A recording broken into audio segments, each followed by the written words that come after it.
Émotionnel ou rationnel, en accord ou à l'opposé. Les rencontres de l'heure.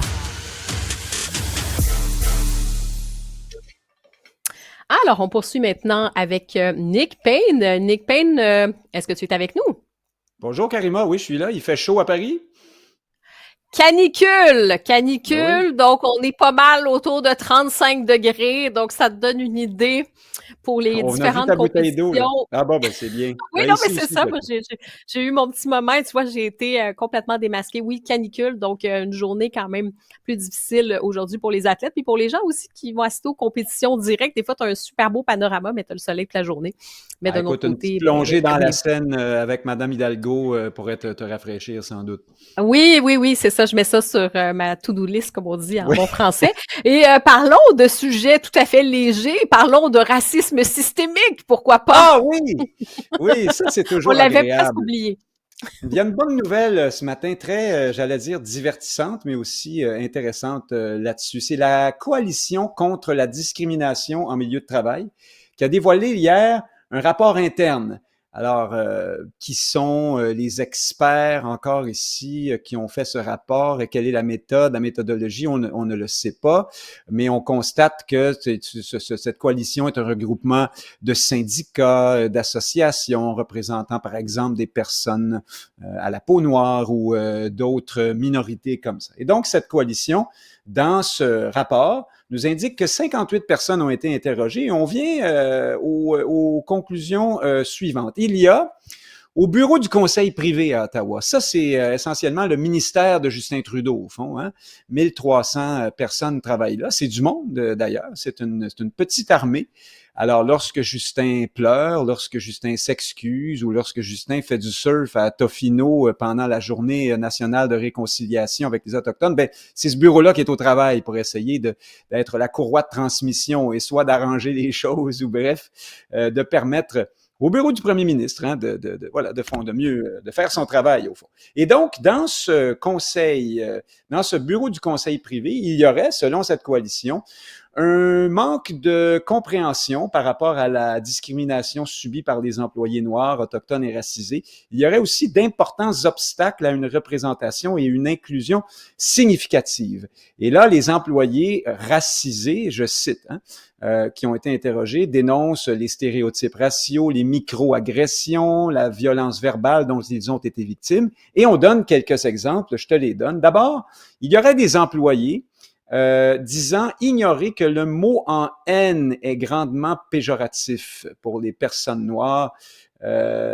Ça m'étonne un peu, là. Est-ce que vraiment, en 2024, au gouvernement du Canada, autrement que pour faire une boutade ou être méchant ou dans un contexte très, très, très particulier, il y a véritablement des employés qui s'amusent à dire qu'ils n'étaient pas au courant que le mot nègre, je me permets encore de le prononcer, nigger en anglais, pose problème. Ça m'étonne, mais enfin, c'est ce que nous dit le rapport. On veut bien le croire. On nous explique également que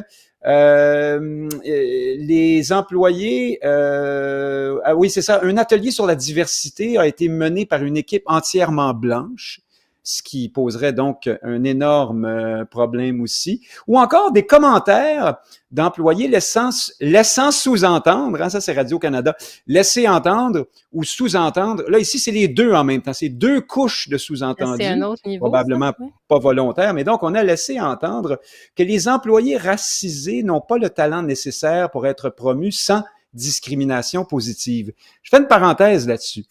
On est aujourd'hui déjà, on a derrière la cravate plusieurs années de discrimination positive.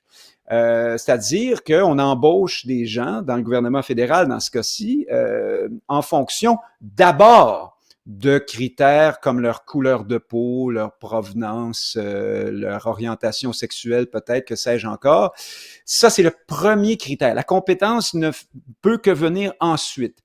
Alors après, on s'étonne de ce que, parmi leurs collègues de travail, certains vont dire, bah, c'est bien que cette personne-là est là juste pour faire du quota. Hein? C'est d'abord sa couleur de peau qui lui a donné cet emploi. Comment on peut blâmer quelqu'un de penser une telle chose dans un tel contexte. Alors bref, on s'étonne de ça. Et puis ensuite, quelle est la solution? Bien, on dit on va faire encore plus de discrimination positive parce que c'est parmi les recommandations du rapport. Alors ici, on est dans une sorte de... Le serpent se mord la queue, une sorte de cercle qui se voulait vertueux, mais qui est véritablement vicieux. Qui témoigne bien, je trouve, du caractère autoréférentiel, voilà, c'est le commerce, l'entreprise de la diversité, du diversitarisme, une sorte de machine qui se nourrit. Et on a l'impression qu'on n'en verra pas le bout un peu, hein, quand on voit des phénomènes comme celui-là, comme celui de la discrimination systémique et des préjugés qu'elle peut entretenir. Hein. Elle fait, au fond, cette discrimination, puis c'est vrai pour les quotas en faveur, par exemple, des femmes dans certains milieux, elles font peser sur elles, ou dans ce cas-ci, sur les personnes racisées, la présomption d'incompétence, en somme. Hein? Si tu es là parce qu'il fallait remplir des quotas, bien évidemment qu'il y a quelqu'un quelque part qui va penser que tu n'étais peut-être pas la meilleure personne pour occuper le poste. Donc, il faudrait user de ces concepts-là avec plus de parcimonie et de précaution, à mon point de vue. Mais je ferme la parenthèse. Non, mais parce que, non, mais c'est parce que, Oui. et je fais une autre parenthèse dans ta Mais parenthèse. vas-y. Non, mais parce que tu as dit effectivement que ça fait des décennies. Peut-être qu'à un moment donné, sur la durée, c'est pas quelque chose qui est censé être sur une durée comme ça aussi Voilà. longue. Et maintenant, c'est une espèce d'institutionnalisation de ces discriminations positives. Et avec effectivement le sentiment pour certains que finalement ils sont à certains postes parce que ils cochent des cases, et de l'autre, c'est qu'on contribue aussi à créer une espèce de frustration, une sorte de ressentiment aussi, et littéralement de créer d'autres formes d'injustice. Et je pense que ça devient un vrai problème.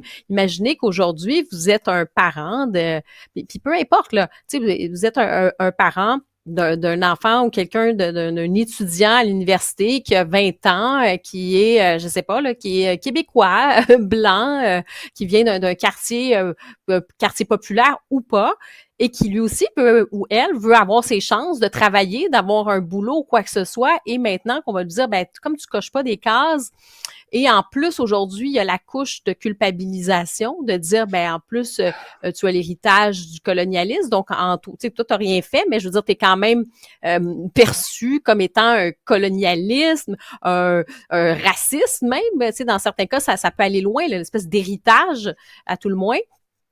Tu n'aurais pas ta place. Donc, toi, tu sais, vise le milieu, parce que de toute façon, si tu veux avoir un poste en particulier, tu veux être, je sais pas, là, tu sais, puis on dit discrimination positive, il y a peut-être certains postes où ça a moins d'impact. Et si on dit, mettons que, je sais pas, là, tu as besoin de 10 techniciens, puis oui, on veut des gens issus de la diversité, on veut un mélange, il va y avoir des gens, des blancs, des personnes noires, etc. Bon, OK, tu as 10 postes. Mais si tu veux un poste en particulier, je sais pas moi, tu veux un poste à l'université, c'est un poste de professeur, il y en a pas 12, là, il y en a un.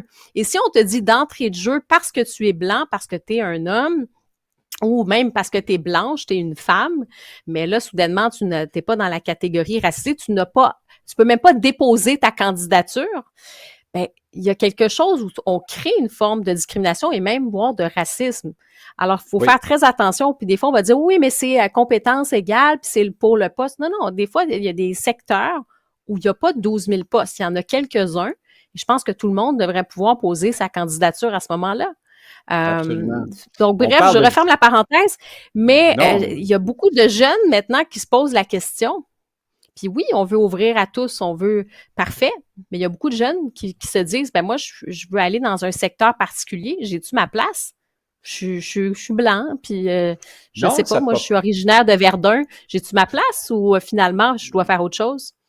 Non, c'est ça. Ça va peut-être contribuer à une forme, au phénomène du décrochage aussi, hein? Ou en tout cas, il y a des gens qui vont éviter d'aller dans des domaines où on aurait eu bien besoin d'eux aussi. C'est dommage. Puis tu parles du sentiment de la présomption enfin, que les personnes ne sont peut-être pas compétentes parce qu'elles sont là pour cocher des cases. Des fois, c'est pas seulement un sentiment, malheureusement, c'est que c'est effectivement le cas. Nous avons tous le droit de penser qu'on a affaire à quelqu'un qui est là d'abord pour sa couleur de peau, puisque c'est bien là le principe même du processus d'embauche en fonction de voilà, par discrimination positive. Est-ce qu'on dirait du racisme positif? Hein, c'est un peu curieux aussi comme expression, discrimination positive. Enfin, je termine là, sur le rapport. La présidente de l'Association canadienne de la fonction publique, Sharon de Souza, elle qualifie le contenu du rapport de choquant, mais pas surprenant. Elle déplore que ce rapport expose un échec tragique dans la lutte contre le racisme systémique. Alors, le chat est sorti du lac, comme on dit dans les tavernes. Le racisme systémique, c'est cette expression est au cœur de ce à quoi on assiste là, dans ce reportage-là de Radio-Canada. Voici une expression, un concept, au fond, qui est devenu un fonds de commerce, qui est devenu une façon de culpabiliser. Alors, on a incité les gens de certaines communautés, si tu veux, justement à se voir comme étant distincts du reste de la société, à se constituer en groupe communautaire avec des intérêts qui ne peuvent généralement qu'être mal servis par la majorité blanche. Et là, ces gens-là se donnent des représentants qui, eux, vont user de concepts comme celui du racisme systémique pour faire quoi? Pour culpabiliser. Il y a le mot racisme là-dedans. C'est quand même terrible. Alors évidemment, tout le monde court aux abris dès qu'on sort le racisme systémique et généralement, on obtempère, on dit vous avez raison, donc nous allons faire davantage de discrimination positive, faire de l'embauche aveugle, hein, c'est-à-dire qu'on ne regarde pas le nom, toutes sortes de méthodes pour s'assurer qu'il y a davantage de diversité dans les différents secteurs qui sont dont on parle. Et puis là, qu'est-ce que ça donne? Ça donne toujours plus de la même chose et ces gens-là justifient leur emploi, ces associations-là, ces représentants-là, ces regroupements-là. Donc, on assiste à la création d'une sorte de lobby, hein, de caste, voilà, ces fonctionnaires de la diversité qui ont besoin de justifier leur emploi. Donc, ils voient toujours plus de racisme, toujours partout. Et parmi les recommandations du rapport, je termine là-dessus. Mais en quelques secondes, oui. Ça touche l'embauche beaucoup. Donc, on est en train de nous dire là que le fédéral n'embauche pas assez de personnes issues de la diversité. Or, j'ai regardé les chiffres et on est aujourd'hui là à une proportion à peu près égale d'employés issus de l'immigration que celle des immigrants dans la population en général. Ce qui veut donc dire qu'ils sont largement surreprésentés dans la fonction fédérale, fonction publique fédérale. Pourquoi? Parce que il y a de l'ancienneté dans ces postes-là. Généralement, la sociologie des employés fédéraux nous montre ce qu'était la société il y a une vingtaine ou une trentaine d'années. Donc, normalement, on devrait avoir un retard, si tu veux, par rapport à la démographie actuelle. Or, ce n'est pas le cas. Ça veut donc dire que le fédéral va même en avant, en fait même davantage que ce qu'il devrait faire pour être véritablement représentatif. Alors, tu vois, on déplore une chose qui n'existe pas, en fait, au nom du racisme systémique. C'est très pratique. Nick Payne, on n'a pas fini d'en reparler. Je te remercie, puis on se retrouve demain à la même heure. Bonne journée à toi. Bonne canicule. Salut.